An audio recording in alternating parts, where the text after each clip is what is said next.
Henle Vocabulary Lesson 16. And in this lesson, you're going to have to be kind of careful, pay close attention to some of these nouns and adjectives, because they have some slight little tricks to them. They're from familiar declensions, but you're going to have to pay attention to some of the endings. But you'll learn about that in the lesson. The first vocabulary word we come across in this lesson is pueri. Now, we have an English word that kind of looks like this one. It comes from this word, and the word is puerile. And you may not have heard of this word, but puerile means pertaining to a child. This word doesn't mean child, but something pretty close. It means boy. The next word is agri. So this one is pretty easy to remember if you think of agriculture. So what does agriculture have to do with? Well, it has to do with farming. Agri does not mean farming, but it means field, which is where you do your farming. And then we have weary. This one means man. Now you have to be careful with this word because we already learned a word named man, and that was homo homines. Now the difference between homo homines and weary is that weary is referring to the actual masculine man. Homo homines is referring to man as in mankind. So you just have to be careful to distinguish the difference whenever you're in translation. It means man. Next word is Italiae. You can probably guess what this word means. It means Italy, as in the place. And then we have fortunae. You can also see this one in the stem, pretty easy. Means fortune. And then we have ita. Ita means so or thus.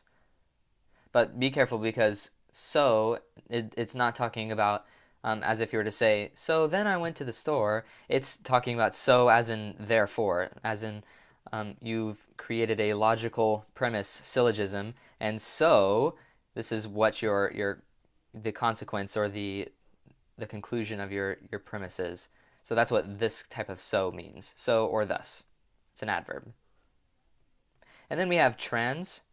Have you ever heard of the Transcontinental Railroad? It was built in 1863, crossed from the Pacific to the Mississippi River across America.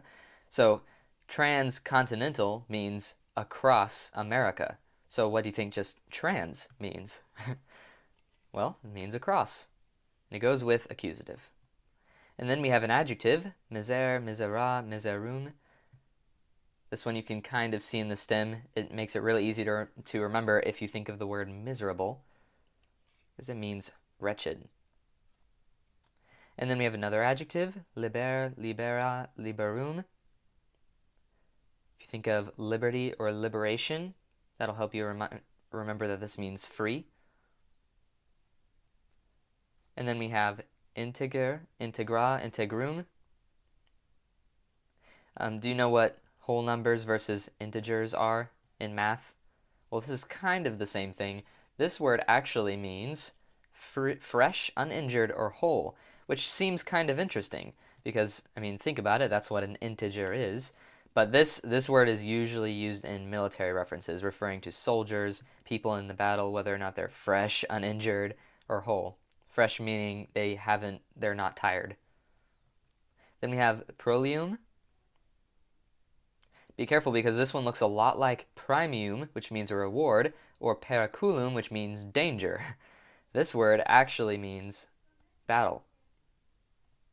And then we have civitas, or I guess you should say civitatis. But this word is easy to remember. It means state. Be careful, it doesn't mean city, which is what it kind of looks like it would be. We already have a word for city, though. And then we have meus aum, which means my or mine. This is kind of a review word. We've learned this one before. And then we have noster, nostra, nostrum, also reviewing. It's kind of nice sometimes Henle will give you some review words just to say, we're about to use these words a lot again, so pay attention to them. This word means our or ours. And then we have tus aum, which means your or yours. And just a little disclaimer, when I was printing off my vocabulary cards, I'm not quite sure how I did this, but I printed all of lesson 16 red except for this one. I somehow managed to print it orange. I tend to try to print each unit of the Henle vocabulary in a different color just to help myself remember when I'm looking through all my stacks of flashcards. And so this one is supposed to be from the next unit, but I managed to print it orange. So that has nothing to do with it in this video. It's orange, but it's still lesson 16, still the same unit. Wester, westra, westrum means you or yours, the plural version of the last word. All right, so let's go quickly through and see if we can remember what these words mean. So first we have puer, pueri,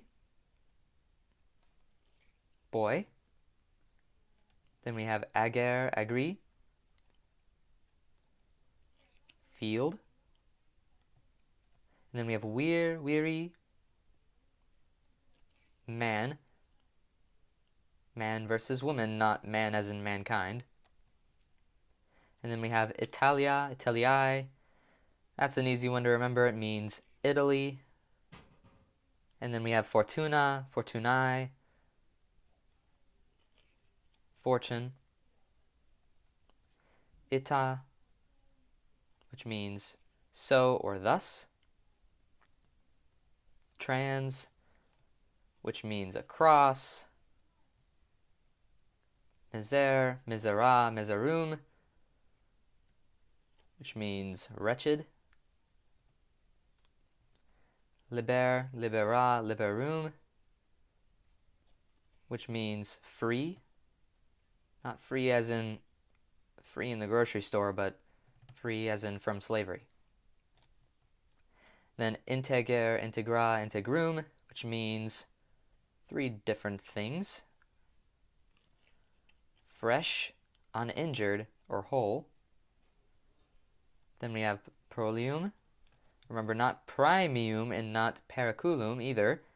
This one meant battle.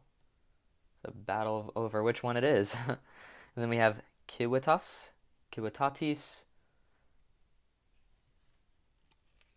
state. Then meus aum, my or mine. Noster, nostra, nostrum, which meant our or ours. Then we have tuus aum, which remember is our second person adjective, your or yours. And then our happy little orange card, wester, westra, westrum, which is just the plural of the last word, you or yours. All right, so make sure and pay attention to these. I know there's a lot of them, but just pay close attention to each word, find out what's different and why it's included in the vocabulary for this lesson, and you'll be set for this lesson.